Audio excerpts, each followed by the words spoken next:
Todos conocemos a la diabetes, pero en sí, ¿qué viene siendo? Es un conjunto de trastornos metabólicos que hacen que la glucosa se eleve en la sangre.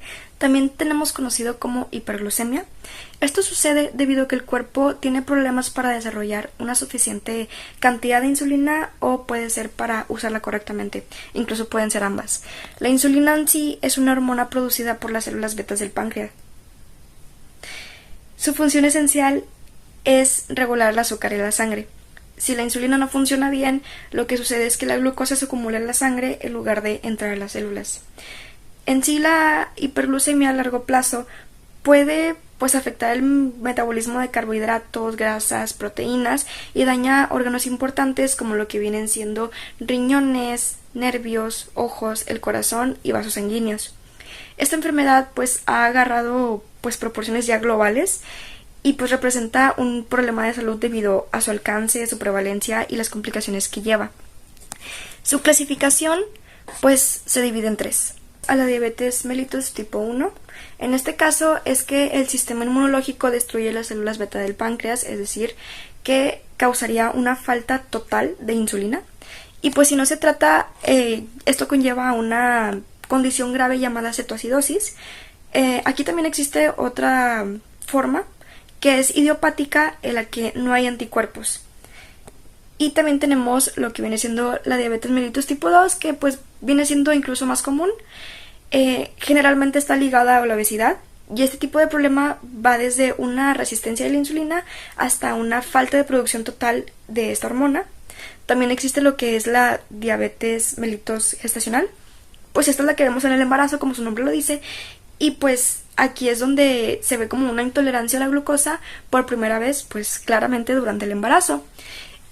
Si esto se presenta antes de la semana 24, normalmente puede llegar a ser una hiperglucemia que simplemente estaba siendo preexistente pero no fue diagnosticada antes.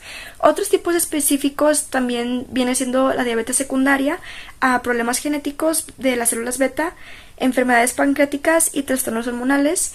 También existe la diabetes ocasionada por medicamentos como lo vienen siendo los glucotiroides. En cuanto al cuadro clínico, la diabetes mellitus tipo 1 presenta síntomas como lo que viene siendo la poliuria, que es orinar mucho, polidipsia, que es una sed que se tiene constantemente, una polifagia, que es el aumento de apetito, pérdida de peso no cuantificada, es decir, no se estaba buscando bajar de peso, además de presentar el riesgo de cetoacidosis que mencionábamos en la clasificación. La diabetes mellitus tipo 2 comienza sin síntomas, pero se puede provocar la hiperglucemia, complicaciones como lo son la neuropatía, retinopatía, nefropatía. Además, tenemos de estos dos tipos las complicaciones comunes que sí pueden presentar problemas como lo que son infartos, ya sea al miocardio o incluso al cerebro. La glucemia en ayunas nos ayuda a medir la glucosa después de 8 a 12 horas de ayuno, y esto da un valor confiable a poder medir la glucosa en la sangre porque no hay influencia de alimentos recientes. Luego tenemos la hemoglobina glucosilada o la HbA1c, que es el nivel promedio de glucosa en los últimos 3 meses. Una hemoglobina glucosilada igual o mayor al 6.5% indica diabetes, y si está en un promedio de 5.7 y 6.4%, esto indica prediabetes. La prueba oral de la tolerancia a la glucosa, que mide el nivel glucosa tras una ingesta de una carga de azúcar. Esta es más sensible para poder detectar la diabetes, pero es menos práctica. La diabetes mellitus, al ser considerado un trastorno metabólico, nos da a entender que esta precisa enfermedad, ya sea en el tipo 1 o en el tipo 2 o cualquiera otro de sus tipos, presenta alteraciones en el metabolismo del individuo que lo padece, ya sean estas, por ejemplo, la hiperglucemia, los altos niveles de glucosa en sangre. Esto se debe a ya sea la baja producción de insulina o completamente la nula producción de esta misma, y dado a que esta insulina no llega a los receptores que ven en las células, no se dan señales para catabolizar a la glucosa, y por lo tanto esta seguirá en la sangre, dando así niveles altos de esta misma. O también se puede dar gracias a la resistencia a la misma insulina.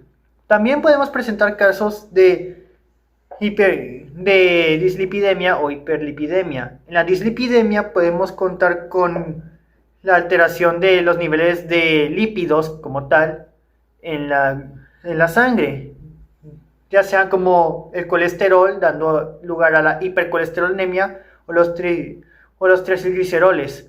Básicamente esto es dado más en la diabetes mellitus 2 por mal funcionamiento de insulina en el hígado y aumento de lipoproteínas de muy baja densidad. Con la hiperlipidemia también es con los niveles altos de lípidos en sangre. Se da también por concentración de trigliceroles altos y bajos niveles de lipoproteínas de alta densidad. Y por último, podemos contar con el catabolismo proteico, ya que en la diabetes también se puede sufrir cambios en el catabolismo de esto mismo, acelerando el catabolismo de las proteínas y dando aumento de aminoácidos en la circulación sanguínea.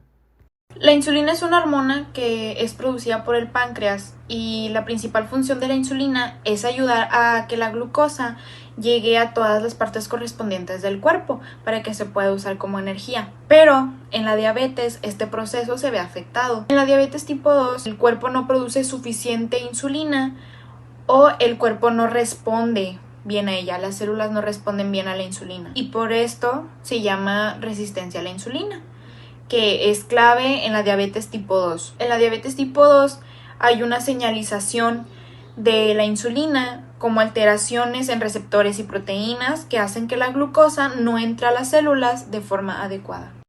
Efectos crónicos.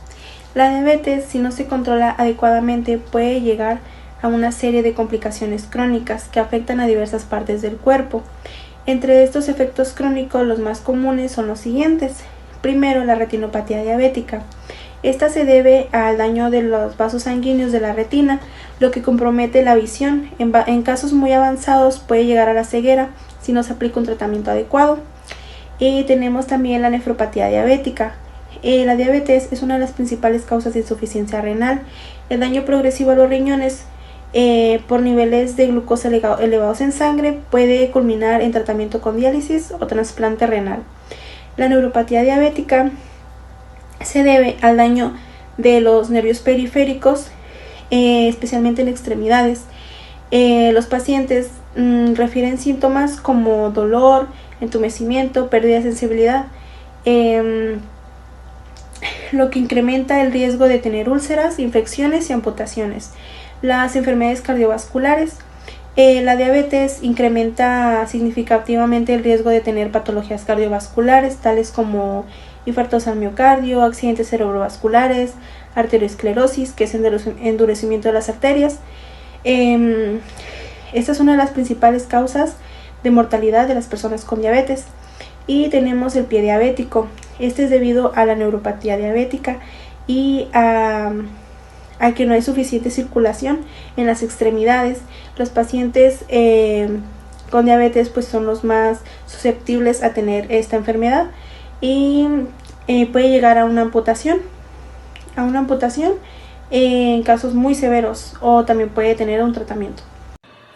El segundo tema a abordar es el tratamiento para la diabetes. Ese tratamiento puede ser farmacológico o no farmacológico. El tratamiento farmacológico depende del tipo de diabetes del que se trata. Los pacientes que padecen de diabetes tipo 1 necesitan de la insulina externa.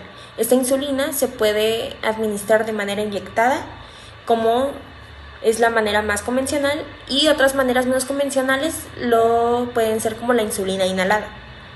El segundo tipo de medicamentos son los antihiperglucemiantes, que, como su nombre lo dice, buscan reducir los niveles de glucosa en sangre. Y este tipo de medicamentos se utiliza con pacientes de diabetes tipo 2. El tratamiento no farmacológico para la diabetes busca cambiar los hábitos de los pacientes para así poder mejorar su calidad de vida.